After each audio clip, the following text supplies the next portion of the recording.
दर्शक हो नमस्कार, शुभ सकाळ। आज 28 जुलै रोजी सकाळी 6 वाजताची उजनी अपडेट भीमा नदीकाठच्या शेतकऱ्यांसाठी अतिशय महत्त्वाची आहे। कारण उजनीतून जो काही विसर्ग कालपासून सुरू करण्यात येतो त्यामध्ये आता मोठ्या प्रमाणावरती वाढ झाली असून भीमा नदीकाठी आता पूरसदृश्यजन्य परिस्थिती निर्माण होण्याची शक्यता आहे। त्यामुळे हा व्हिडिओ शेवटपर्यंत पहा।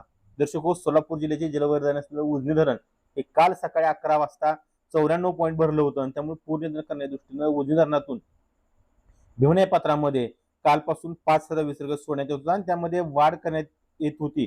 सातत्यानं ती वाढ करण्यात येत होती 5-10 हजार क्युसेक्सनं। रात्रीची आपण अपडेट पाहिली असेल तर रात्रीची आपण जे अपडेट दिली त्यावेळेस उजनी धरणातून हा 40,000चा विसर्ग हा भीमा नदीच्या पात्रामध्ये सोडण्यात येत होता। मात्र आता सकाळची पण अपडेट पाहिली असेल तर उजनी धरणातून भीमा नदीच्या पात्रामध्ये तब्बल 60,000 क्युसेक्सचा विसर्ग हा भीमा नदीच्या पात्रामध्ये सांडव्याद्वारे सोडला जातोय। त्याचबरोबर 1600 क्युसेकचा विसर्ग आहे तो वीज निर्मितीसाठी सोडला जातोय। त्यामुळे आता भीमा नदीकाठच्या शेतकऱ्यांची मोठी धांदल उडाली आहे। ज्या शेतकऱ्यांचे विद्युत पंप नदीच्या काठावरती आहे ते विद्युत पंप काढण्याची मोठी लगबग या शेतकऱ्यांनी सुरू झाली आहे। त्यामुळे काही जे पिकं आहेत ती पिकं सुद्धा आता नदीकाठी असणारी पिकं आहेत ती पिकं पाण्याखाली जाण्याची शक्यता आहे।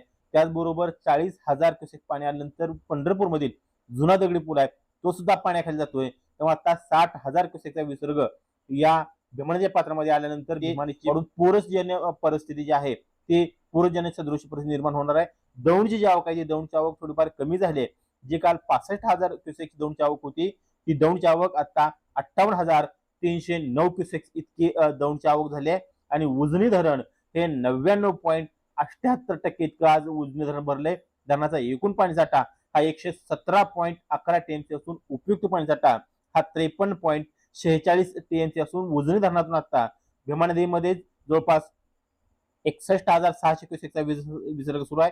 सिनामाड्यासाठी 280 क्युसेकचा विसर्ग, दहेगावसाठी 90चा, बोगद्यासाठी 900 क्युसेकचा आणि मेन कॅनॉलसाठी 2400 क्युसेकचा विसर्ग हा सुरू आहे।